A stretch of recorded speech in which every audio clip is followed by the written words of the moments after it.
ओ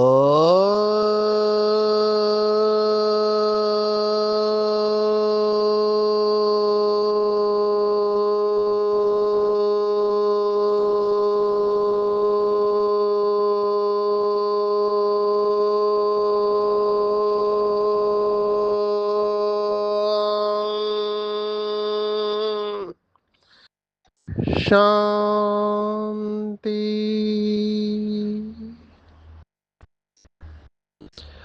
आज 25 फरवरी 2026 भारत में बुधवार है।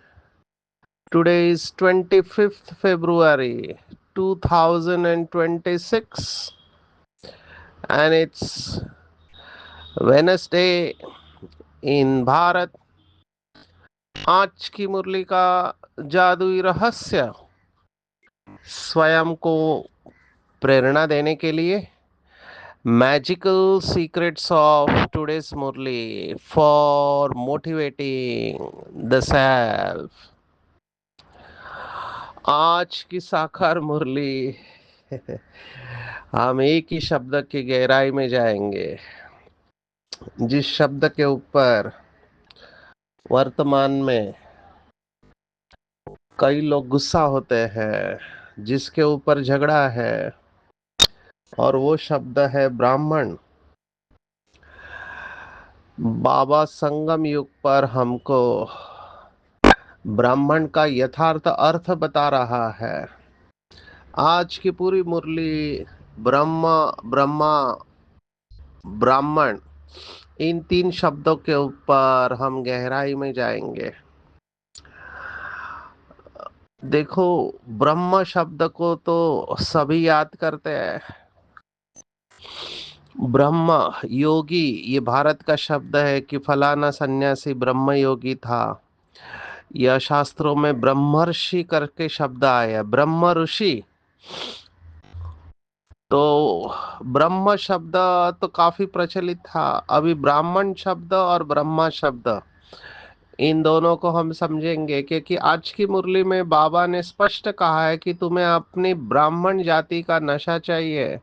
अभी जो नया व्यक्ति है जो ब्रह्मा कुमारी को जानता नहीं है, ये अगर पॉइंट पड़ेगा तो शायद हो सकता है कि उसके अंदर गलत फहमी हो कि यहाँ पर भी वर्ण संप्रदाय माना उच्च नीच का भेद सिखाते हैं। इसीलिए ये मुरलियाँ नए लोगों को नहीं देनी चाहिए।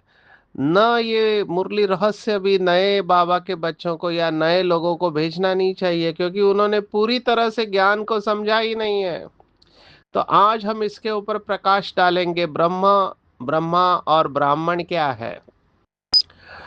तो ब्रह्म तो हम सब जानते हैं, ब्रह्म या ब्रह्मांड कहते हैं या ब्रह्मलोक, ये शब्द शास्त्रों के हैं। तो ये स्थान है, रहने का स्थान। हालांकि कुछ सन्यासी इसे भगवान समझते हैं कि ब्रह्म को ही भगवान कहा है उन्होंने, लेकिन ब्रह्म रहने का स्थान है। इसे हम ऐसे भी कह सकते हैं कि इसे सिक्स्थ एलिमेंट ऑफ नेचर, जैसे ये पांच तत्वों की दुनिया ये तो दिखाई देती है हमको, लेकिन इससे परे एक दुनिया है जिसे सिक्स्थ, या इसको अंग्रेजी में दो और शब्द, ल्यूमिनस एंड हाइपर ल्यूमिनस, माना सूक्ष्म वतन को छठा तत्व कहेंगे, और सातवां हाइपर ल्यूमिनस माना प्रकाश के ही तत्व है ये, लेकिन इन पांच तत्वों से अलग है। तो जैसे इस्लाम धर्म में कहते हैं कि सातवें आसमान में खुदा रहता है। अभी सातवां आसमान माना क्या, तो ब्रह्म को सातवां आसमान कहेंगे, छठा आसमान सूक्ष्म वतन को कहेंगे। तो सूक्ष्म वतन, ल्यूमिनस एंड परम धाम या ब्रह्मलोक या ब्रह्मांड या हाइपर ल्यूमिनस वर्ल्ड है। तो ब्रह्म एक स्थान है जहां पर लाल सुनहरा प्रकाश है। अभी ब्रह्म शब्द को प्रसिद्ध किया, वैसे आजकल लोग जो जानते हैं वो आदि शंकराचार्य ने, उन्होंने कहा ब्रह्मम सत्यम जगन मिथ्या। ब्रह्म ही सत्य है और जग मिथ्या है। इसलिए छोड़ो इस दुनिया को और चलो ब्रह्म की ओर। तो वो ब्रह्म के साथ हम समझ सकते हैं, क्योंकि पीछे आने वाली आत्माएं 1500 वर्ष पूर्व, उनका पार्ट है सन्यास का और वैराग्य का। तो उनके अंदर ये पावरफुल प्यूरिटी की ताकत थी। तो उनकी अवस्था तो थी वैसे कि ब्रह्म योगी। तो उन्होंने जो अनुभव किया वो दुनिया को उन्होंने सुनाया, क्योंकि शायद जिस तरह से उनका वर्णन आता है, वो ब्रह्म की स्थिति में स्थित रहते थे। तो ये हम समझ सकते हैं। अभी ब्रह्मा शब्द कहाँ से आया? जैसे कई लोग ब्रह्मा कुमारी के भगवान ब्रह्मा समझते हैं, क्योंकि हर सेंटर पर उन्हें ब्रह्मा बाबा का फोटो दिखाई देता है। तो जैसे भक्ति मार्ग में वो गुरुओं का फोटो रखते हैं, तो वो समझते हैं कि ब्रह्मा कुमारी भी इस दादा लेखराज को या ब्रह्मा बाबा को भगवान समझती है, लेकिन ऐसा है नहीं। इसीलिए नए लोगों को अच्छी तरह से ये बात समझानी है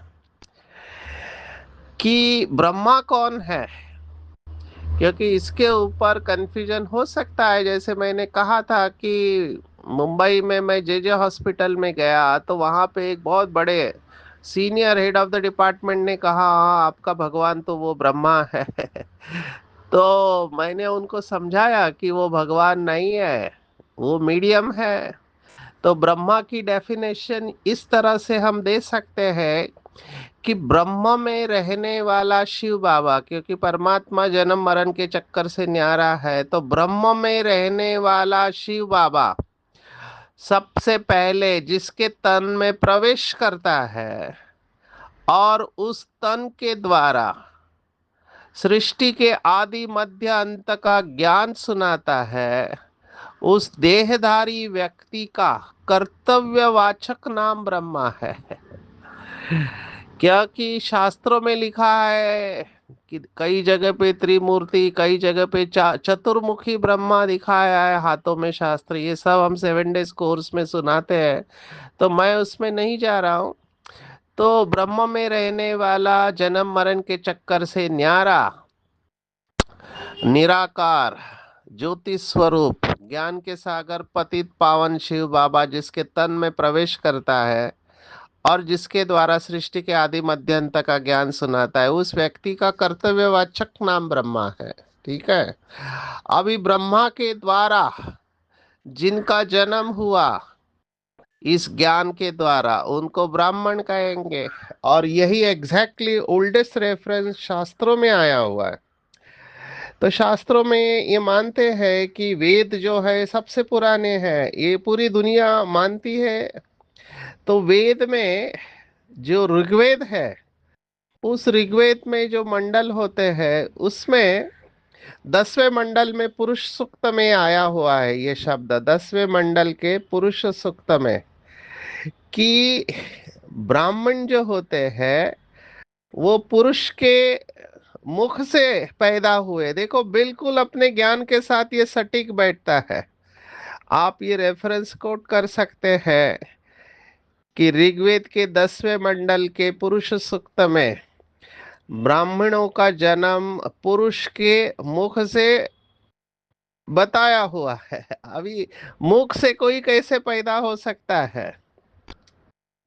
तो उसका भाव बहुत सुंदर, बाबा ने यही ज्ञान हमको सुनाया है कि हम ब्रह्मा मुख वंशावली है, ना कि कुख वंशावली। अभी इस समय दुनिया में जो ब्राह्मण है वो कुख वंशावली है, और हम जो है वो मुख वंशावली, क्योंकि हमारा जन्म मुख से हुआ है। अभी मुख से जन्म कैसे होता है? तो ज्ञान के द्वारा। इसलिए ब्राह्मणों को कई बार और एक शब्द आता है, ये भी संस्कृत का शब्द है, वो है द्विजा। द्विजा माना फिर से जन्म लेने वाले, द्विजा दूसरा जन्म होता है, तो उनको द्विजा कहते हैं।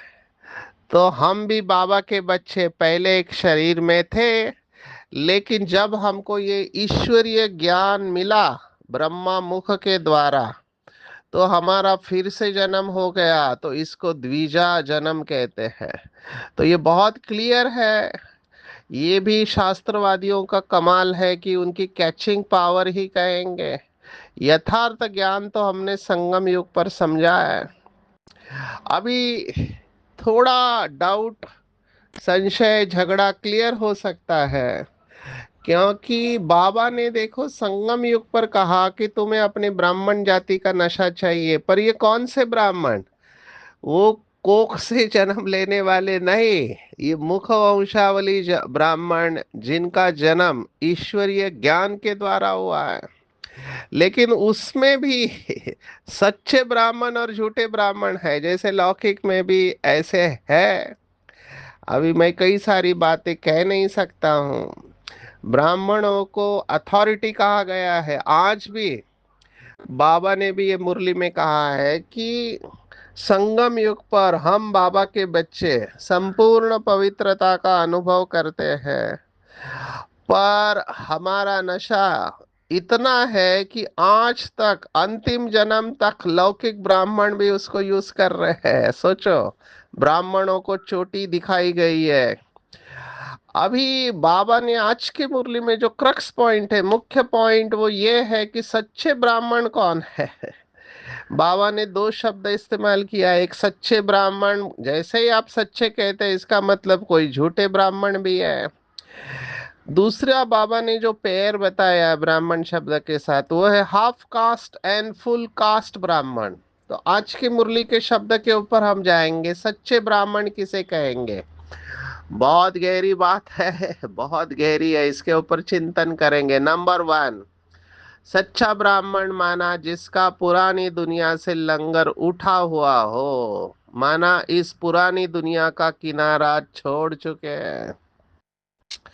अब ये बहुत गहरी बात है, इसके ऊपर कहानियां हैं शास्त्रों में कि कुछ लोग निकले यात्रा पर, देखो नशे में थे, तो उन्होंने उन नाव में बैठे रहे और चप्पू चलाते रहे रात भर, और सुबह चेक किया कि कहाँ पहुंचे, तो देखा कि वो उसी किनारे पर है।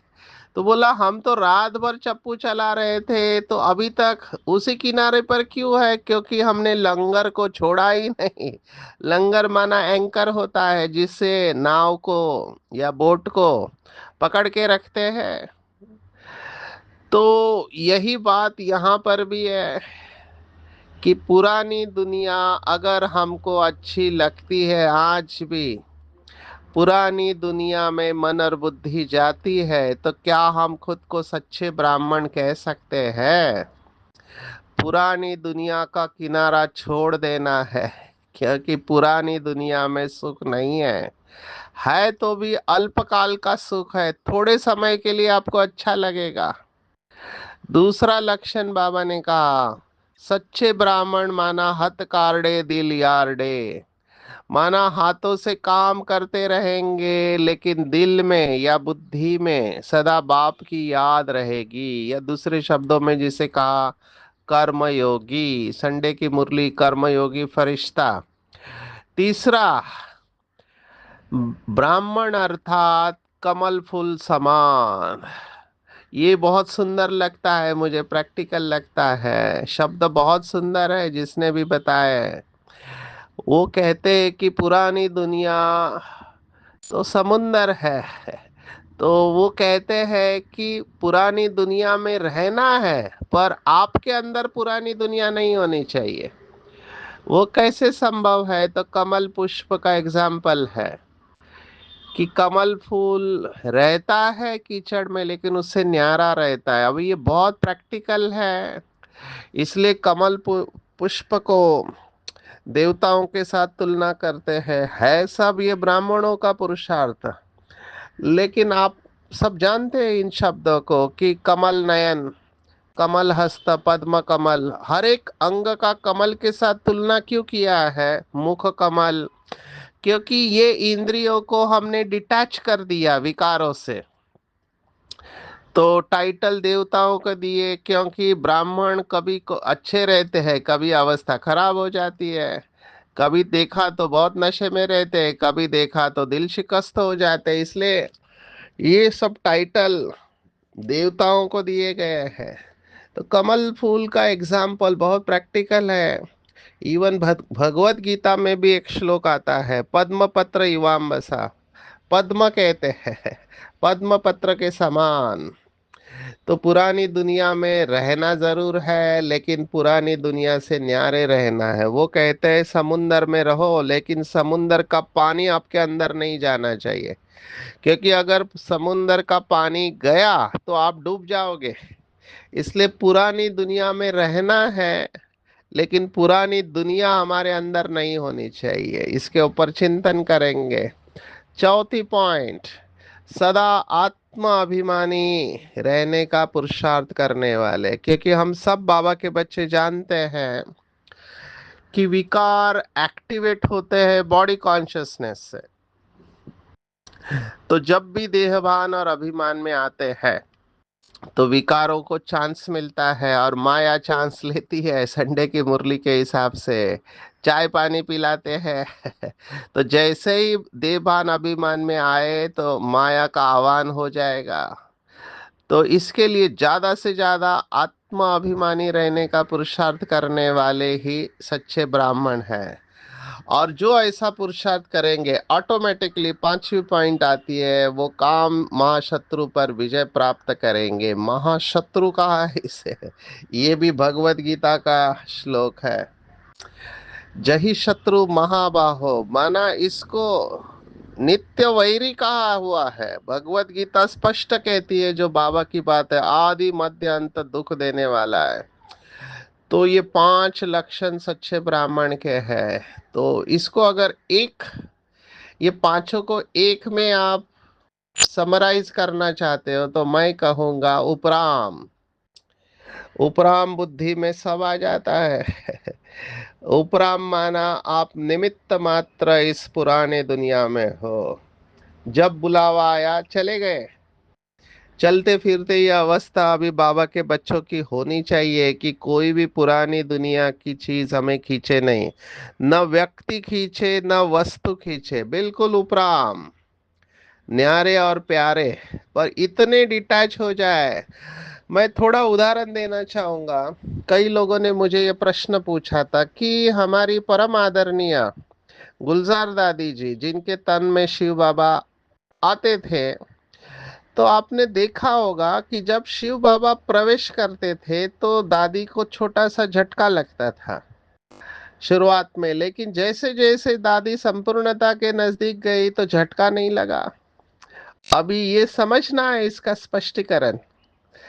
जैसे ब्रह्मा बाबा के तन में शिव बाबा आता था, तो कभी मैंने सुना नहीं दादियों से या वरिष्ठ भाई बहनों से कि ब्रह्मा बाबा को झटका लगता था। वो कब बाबा आता जाता था पता नहीं चलता था।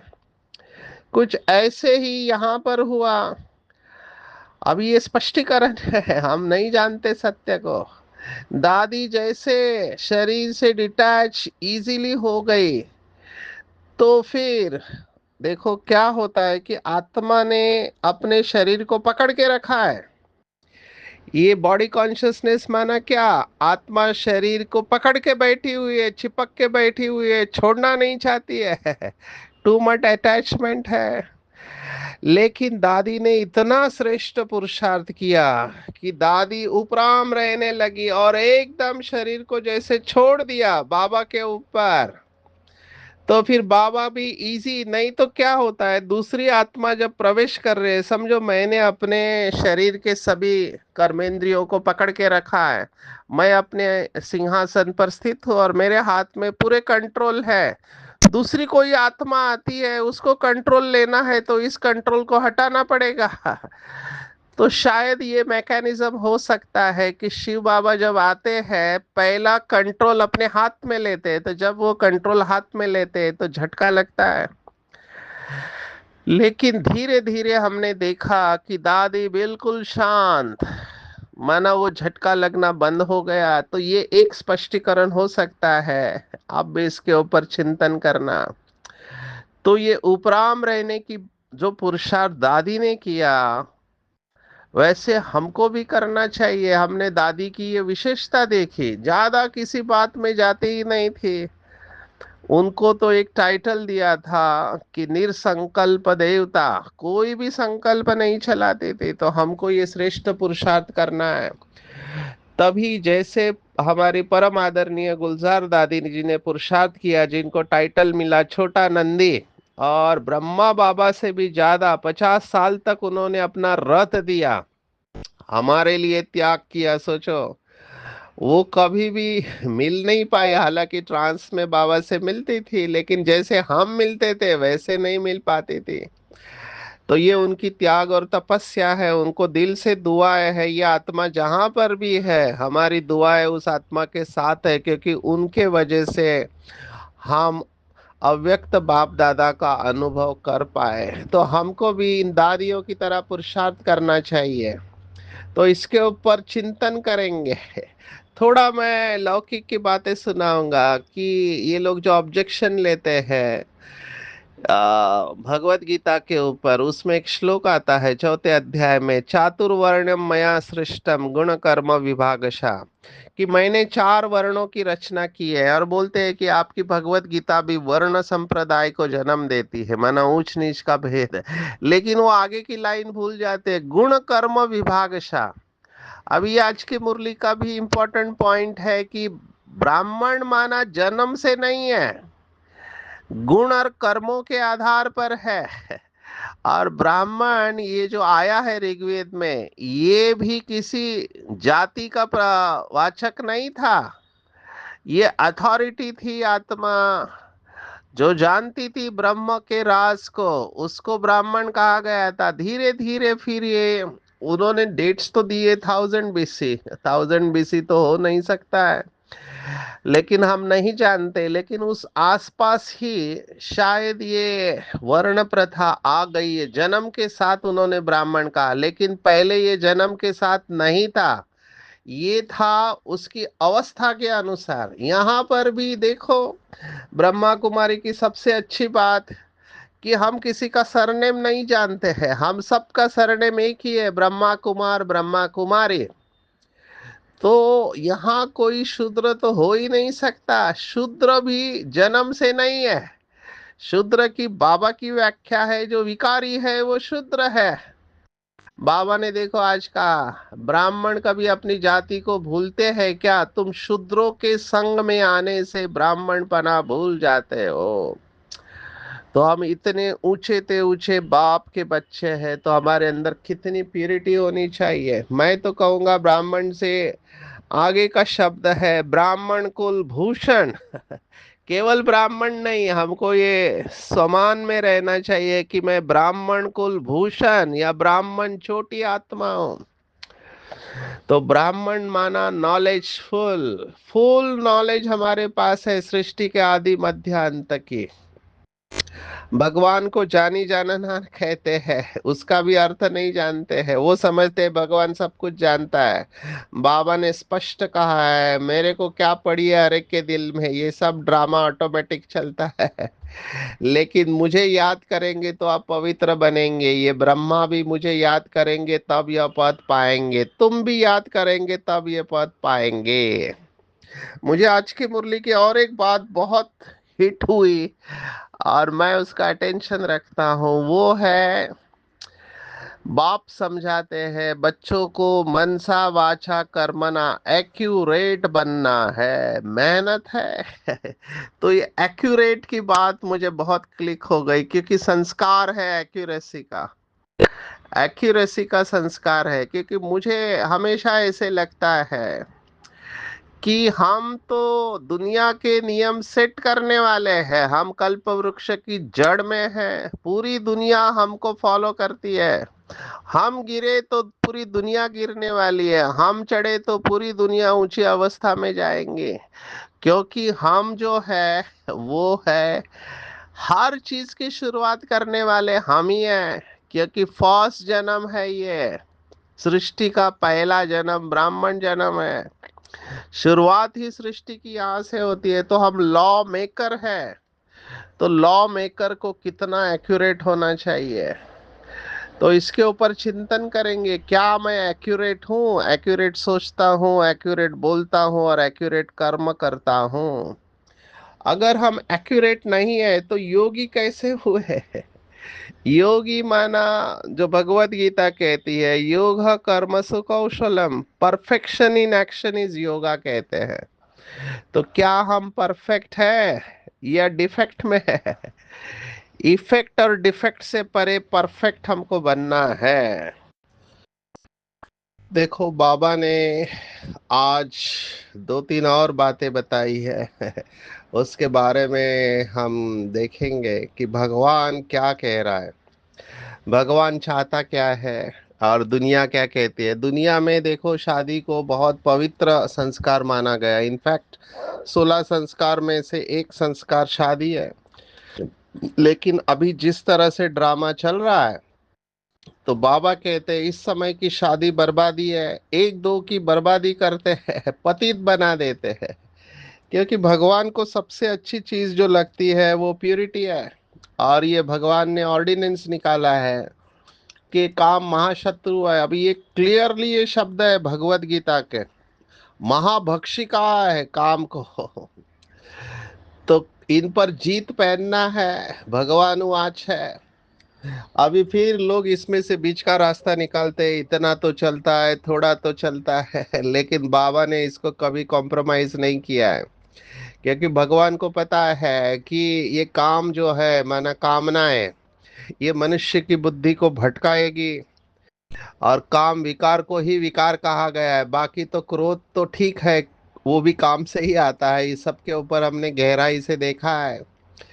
बाबा ने इसको शुद्ध करने की बात कही है। जैसे आज की मुरली में शब्द आया है शुद्ध अहंकार।